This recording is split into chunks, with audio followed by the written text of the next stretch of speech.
नमस्कार दोस्तों। आज जिस टॉपिक पे आपसे चर्चा करूंगा उसका विषय है पास्ट लाइफ रिग्रेशन। काफी समय पहले ऋषि कपूर साहब की एक फिल्म आई थी कर्ज। उस कर्ज फिल्म के अंदर में जो उनका किरदार था वो ये था कि पिछले जन्म में उनकी जो मृत्यु होती है जिस हादसे में, अगले जन्म में उनको पिछले जन्म की मृत्यु सब याद रहती है। क्या हादसा हुआ था, किसने किया था। दोस्तों ये एक रियल लाइफ फैक्ट्स है। गरुड़ पुराण में भी इस बात का वर्णन है कि मृत्यु के समय इंसान के मन की जो चेतना होती है, जो उसकी मनोदशा होती है, मृत्यु के बाद में जब उसका अगला जन्म होता है तो वही मनोदशा मन में स्थिति थी, चाहे वो डर की थी, फोबिया की थी, वो सारी चीजों का स्मरण याद बच्चे को रहती है कुछ समय तक। उसके बाद में धीरे धीरे बच्चा क्या उसको भूलने लग जाता है। अब मैं आपके सामने एक लाइव केस प्रेजेंट करूंगा। इस तरीके से कई सारी केसेस का डाटा अमेरिका की यूनिवर्सिटी ऑफ वर्जीनिया के डॉक्टर स्टीवेंसन ने दुनिया भर से कलेक्ट किया, जो कि रीइंकार्नेशन के केसेस हैं कि उन लोगों को अपने पिछले जन्म की कई सारी बातें याद थी। आइए मैं आपको वो केस एक्सप्लेन करता हूं और आपको बताता हूं कि वो क्या मनोदशा थी इनकी, जो इनको अगले जन्म में भी सब कुछ याद रहा। दोस्तों ये एक लुगड़ी देवी जी हैं। इनका जो जन्म है वो 18 जनवरी 1902 मथुरा में हुआ सुबह 10 बजे। इनकी कुंभ लगन की पत्री है, शुक्र लगन में बैठे हैं, जो कि 5वें भाव के स्वामी हैं। दोस्तों ये देखने वाली बात है कि इनका जो चंद्रमा, जो कि 6ठे भाव का स्वामी है, वो 3रे भाव में राहु केतु एक्सेस पे आ गया। यानी कि चंद्रमा आपके मन का कारक भी है और यहाँ पे बीमारी का भी है, और 9वां घर जो है आपकी संतान का भी है, क्योंकि वो 5वें से 5वां है। इसके ऊपर में मंगल की दृष्टि है 12वें भाव से। मंगल की दृष्टि जब भी चंद्रमा पे होती है तो कोई ना कोई वो शल्य चिकित्सा करा देती है, यानी कि सर्जरी या कोई सर्जिकल चीज आपके साथ में होती है तो उसमें मंगल का रोल आता है। इस केस के अंदर में इनकी शादी क्या है कि छोटी उम्र में हो गई थी। 22-23 साल की उम्र तक इनको जो है एक तीसरी संतान के लिए ये अपना तैयार थी डिलीवरी के लिए। लेकिन उन दिनों हिंदुस्तान में कोई मेडिकल फैसिलिटीज अच्छी हुआ नहीं करती थी, जिस करके जच्चा और बच्चा दोनों की जान को संकट बना रहता था। बहुत बारी बहुत केसेस में ऐसा होता था कि उसमें माएं डिलीवरी देते हुए मर जाती थी। इनके साथ में भी कुछ ऐसा ही हुआ। चंद्रमा के ऊपर में मंगल की दृष्टि है और मंगल की दृष्टि 7वें भाव पे भी है। 7वां भाव इनकी विवाह का है।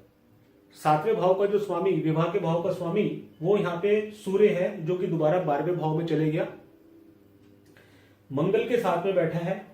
साथ में बुध की भी युति है, जो कि 5वें भाव के स्वामी है। 5वां भाव जो है संतान का होता है।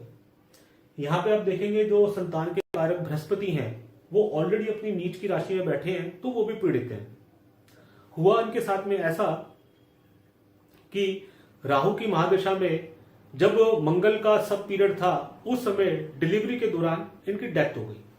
उस डेथ के समय इनके मन में जो डर था, जो इनके साथ में फोबियास थे, वो इनकी मनोदशा ऐसी थी कि इनको जो है शादी से और बच्चे की डिलीवरी से जो तकलीफ इनको आई, उस तकलीफ के अंदर में जो इनकी मृत्यु हुई वो इनको अगले जन्म में भी स्मरण रही। इनकी जो मृत्यु है वो सितंबर 1925 में हुई और यहां शांति देवी जी का जन्म हुआ, जो कि लुगड़ी देवी जी की अगले जन्म के अंदर में उनका नाम था।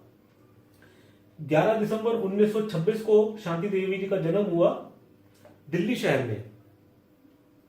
शांति देवी जी को अपने पिछले जन्म की जो लाइफ, जो लुगड़ी की थी, वो बचपन से ही सारी की सारी बातें याद थी। इनको मालूम था, बचपन में ही इन्होंने बताना शुरू कर दिया था कि इनका जो पिछला जन्म था वो मथुरा शहर में हुआ था और मृत्यु के समय इनकी क्या हालत थी जिस वजह से इनकी डेथ हुई। क्योंकि जब भी किसी के साथ में कोई ऐसी दर्दनाक घटना घटती है, कोई हादसा घटता है, तकलीफ से मौत होती है, तो उसको अपनी वो बातें अगले जन्म में भी संस्कार के रूप में उसके साथ में जुड़ी हुई होती हैं। उसमें आपकी काफी हैबिट्स भी आ जाएंगी, आपकी ईटिंग हैबिट्स आ जाएंगी, आपके जो लाइकिंग्स हैं, डिसलाइकिंग्स हैं, किसके प्रति आपका प्रेम है, स्नेह है, जो डर है, फोबियाज है, वो सारी चीजें आपकी संस्कार के रूप में आ जाती हैं।